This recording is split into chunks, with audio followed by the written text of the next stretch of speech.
My name's Dawn, and I'm a home cook making all the mistakes so you don't have to. For today, we're talking about 8 things that you should have in your freezer, plus a bonus, and it's a good one, so stick around to the end to hear that one. It doesn't matter the size of your freezer. You can have just a really small one, a big one of those giant chest ones, doesn't matter. These tips will work for you. Please, if you like this content, don't forget, subscribe and like. Okay, now let's really go. For my first tip, did you know that you can put dairy in the freezer? Now you're probably thinking, yes, I already have butter in my freezer, but I am talking liquid dairy, whipping cream, buttermilk, cream, because I buy my buttermilk in this type of size of container because it's actually the smallest container that my store normally carries, but I only need 2 cups. So what I do is I put the other 2 cups in the freezer for the next time I'm making these bran muffins that I always make for my husband. And it is great because then I've got it on hand. There's no waste. I don't forget about it. In fact, I need to do that with this one because it's about to expire. Although I will tell you, I think buttermilk lasts a lot longer in the fridge than they tell you, but I'm not going to take any chances. I'm going to put this in the freezer today, and then I've got it all handy. I also keep whipping cream. So I buy whipping cream. I buy it in this container. It's way more cost effective, and I portion it out. I use what I need. And in this case, this is 2 cups left in here. And then next time I go to make the recipe that needs 2 cups, I've got it. I defrost it either on the counter or I use it in the microwave. And I wouldn't use this I think you can do it if you're just using it for whipping cream, but I mainly use it for baking and cooking. So I can't really comment on it just to make it for whipped cream. But generally it needs to be shaken up a little bit once it is. I do not use Ziploc bags for this. Let me tell you, those Ziploc bags, they leak the cream. I'm telling you, don't do that. I've made that mistake more than ever, but I use these types of containers and they work really well. I just defrost it, shake it up. And I keep it in different sizes because I have recipes that use half a cup, like that 2 slivers butter chicken recipe. So good. So I keep it in the quantities for my recipes. You should do that to save the loss of the whipping cream or the buttermilk or the cream, and then you've got it at hand for the next time you make one of your favorite recipes. For my second tip, I have peppers. Now, you could do green peppers, there's no doubt about that, but I'm talking these jalapenos, serranos, and other peppers that you buy. When I buy them, they come in a pack, multi-pack, and I only need 1. But it's great because I just throw them in Ziplocs, I mark them what they are, they don't take up any room, and they're great. So when I need one the next time, I can pull it out. Now this isn't great for a raw preparation, but if you're using it in cooked food, it's perfect.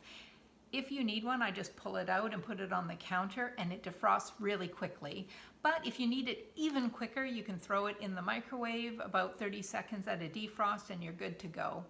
I love this and it saves me a lot of time, and I always know I have them on hand.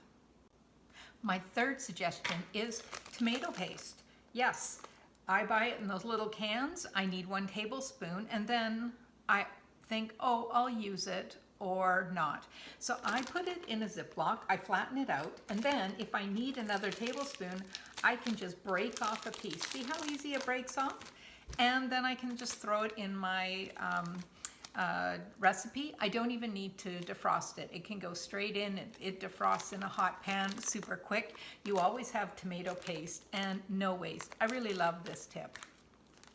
The 4th item that I suggest you have in your freezer all the time is shrimp and, oops, I got it wrong, fish and shrimp.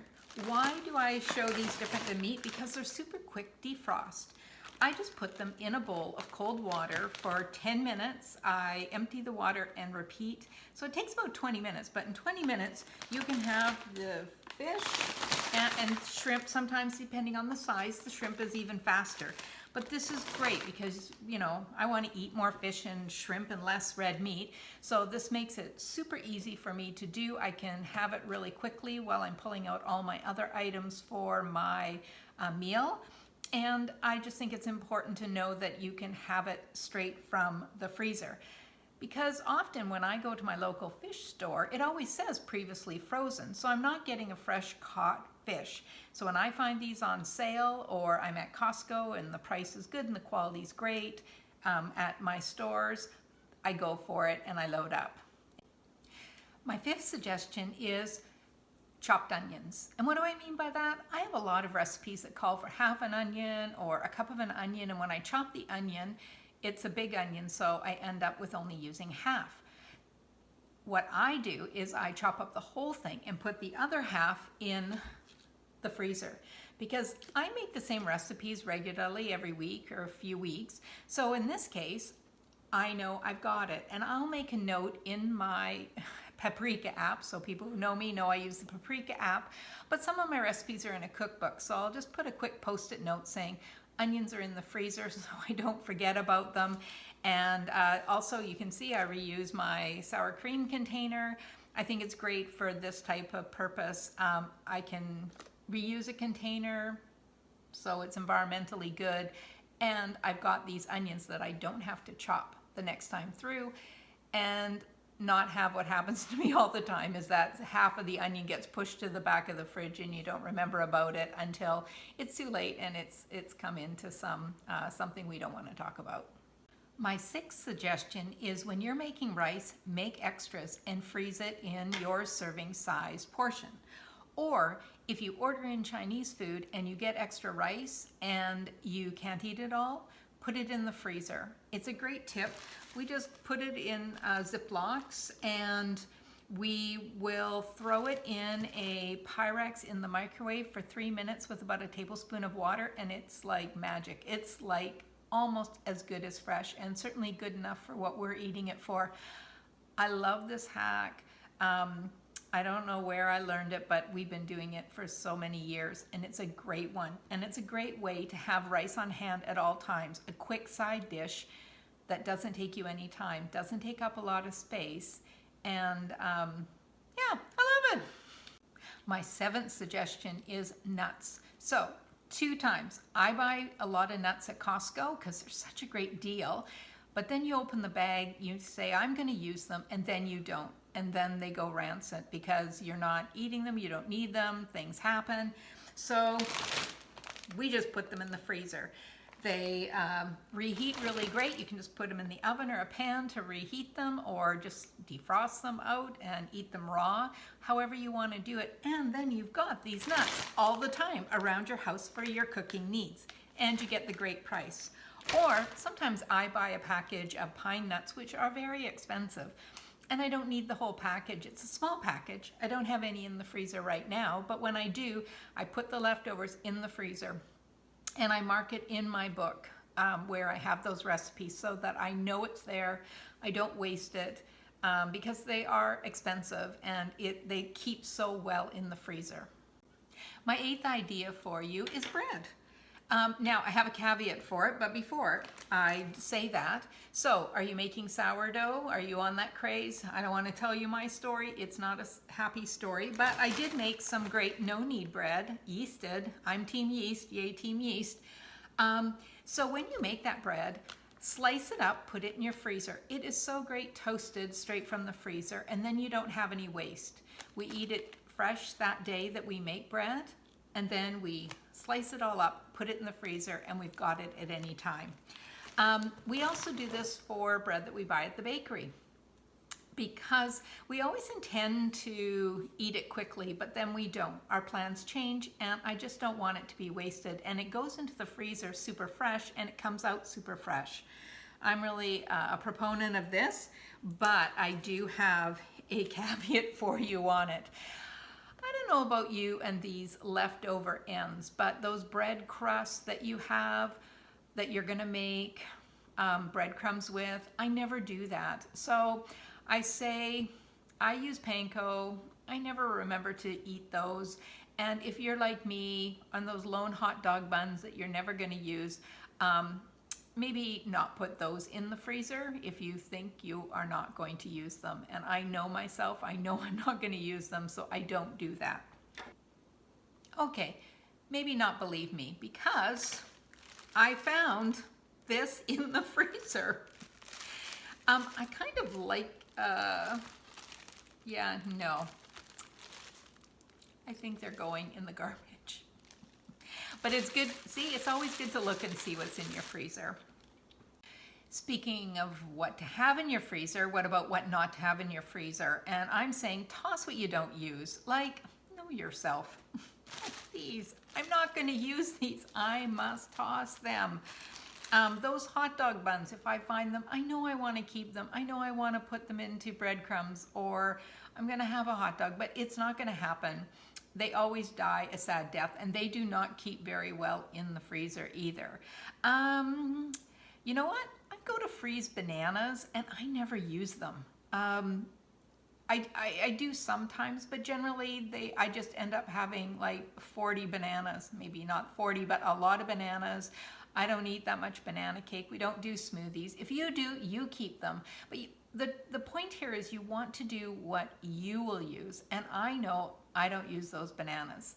The other thing that I don't use, and I have tried, is I'm not going to keep any more chicken bones and scraps to make stock.